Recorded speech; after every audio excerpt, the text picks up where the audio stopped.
Hello সবাইকে, আমি আবারও চলে এসেছি ছোট্ট একটা আমার নিউ একটা ব্লগের মধ্যে। বলো তো আমি এটা দেখে আমি কি বলছিলাম যে আমার ফেসটা দেখে কত গ্লো করছিল। তো এখনের জন্য বাই, ভিডিওর কথা বলছি, আমি সেটাই বলছিলাম।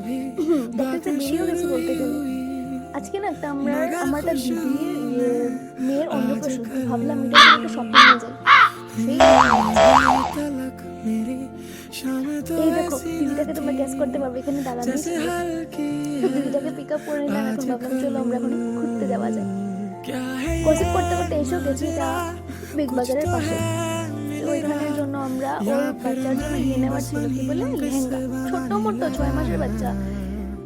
এত সুন্দর সুন্দর দোকানের মধ্যে কালেকশনস গুলো ছিল, ইয়া মাইলা দেখতেই না এত কিউট ছিল। মানে একটা ব্লাউজের সাইজ এখন আমার হাতের রুমাল পুরো হয়ে যাবে, এত ছোট, বাট স্টিল এটা ওর বড়ই হয়ে যাবে, যেহেতু ছোট্ট না তার জন্য।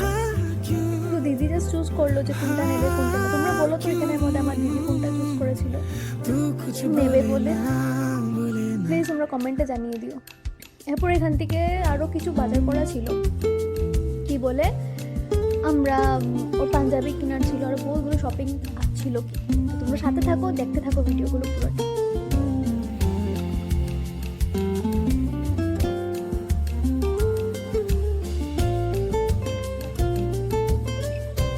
পাঞ্জাবি নিয়েও আমাদের পুরো হয়েই গেল পাঞ্জাবি নেওয়া। এখন এখান থেকে আমাদের আরো কিছু জিনিস পুজো টুকিটাকি জিনিস আরো বহু কিছু। এরপরে চলে এসেছিলাম নাহাটাতে। এরপরে এখান থেকেও জিনিস নেওয়ার ছিল, কিন্তু পছন্দ এত সুন্দর কালেকশন ছিল বাচ্চাদের ড্রেসের, এখান থেকে নেওয়াও হয়েছে। তোমরা প্লিজ গেস করো কিন্তু এখান থেকে কোনটা নেওয়া হবে।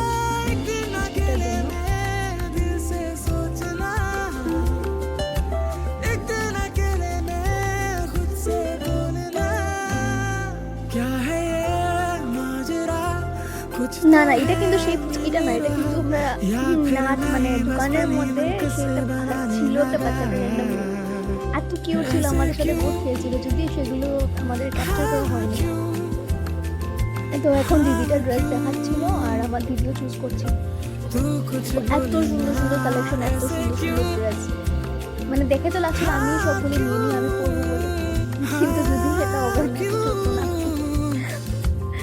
এত কিউট ছিল। তারপর এখান থেকে নেওয়া হলো। এরপরে ভাবলাম যে না ভাই কিছু তো জুয়েলারিও লাগবে, আর ওর বাচ্চার জন্য টিয়ারা নিচ্ছিল। এখান থেকে চুজ করলো যে কোনটা নেওয়া হবে কোনটা না। তো এখান থেকে টিয়ারা নেওয়া হলো। এরপর আরেকটা দোকানে এসেছিলাম, এত কিউট ছিল এখানটার মধ্যে। এগুলো বলো তো এগুলো কি, দেখি তোমরা আইডেন্টিফাই করতে পারো কিনা। তারপর আমার দিদি ওটা লাগানোর পর ওটা নাটক মারছিল, দেখি কিরকম লাগে বলে। এরপর এখান থেকে আরেকটা দোকানে নিয়ে যাওয়া হলো। এখানে গিয়েও আমাদের শপিং শেষই হচ্ছিল না। একবার এই দোকান থেকে এই দোকান, এই দোকান থেকে এই দোকান, হায় হায় হায়, মানে আমাদের 3 আওয়ার্স মনে খালি এই দোকান থেকে এই দোকানের মধ্যে যাওয়া আবাতে চলে গেছিলো। এখানে গিয়েও আমি দেখি আরেকটা কিউট জিনিস, তোমরা প্লিজ বলবে কিন্তু কমেন্টে দিতে। আমি যেখানেই যাই না আমার কিউট জিনিস এত কেন যাই না, আমার ভালো লাগে, ছোটো ছোটো জিনিসগুলো না এত কিউট থাকে। তারপর এত ঘোরার পর এত শপিং করার পর মনে পড়লো যে ভাই আর কিছু খাওয়া যায়, এত ক্ষুধা লাগছিল। তারপরে মোমো খাওয়ার পরে এত ঝাল লাগে, তারপরে আমার দ্বারা ভাই হবে না, আমি ভাই আইসক্রিম খাই। আমার দিদি পান খাচ্ছিল, যদিও আমাকে বলেছিল, কিন্তু আমি এগুলো খাই না, আমরা আইসক্রিম খেলাম। তারপরে এখান থেকে যাওয়া হলো জুতোতে।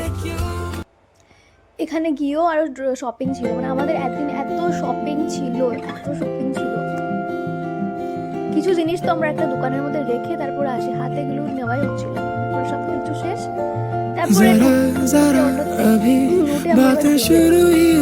এতটুকুই থাক, কালকে আবার।